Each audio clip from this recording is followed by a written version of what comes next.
Peter says, Lord, I'm about tired of you asking me this. You know I love you. He says, yeah, I know you love me, but I don't need your storage love.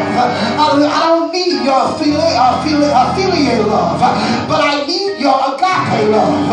And so he asked Peter 3 times, do you love me? Because when every time he asked him, there was a revolution. Y'all missed it. Every time he asked him, he said some stuff was breaking off. He said, do you love me? Yes, I love you. Okay, you're moving. Do you love me?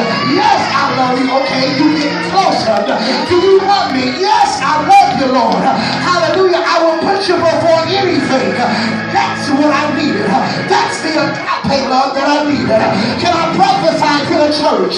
The reason why the church lacks power is because we've lost the agape love.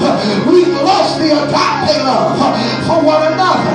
We've lost the agape love for Christ. In Hebrews chapter number 2, verses 9 through 14, Christ says this.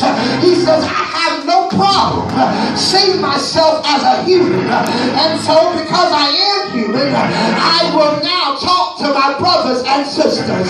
Can I tell you something? That the Spirit of Christ that is alive today sees you and I as his brothers and sisters.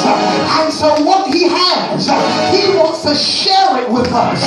But the only way to get it is to pay attention and be obedient to the word.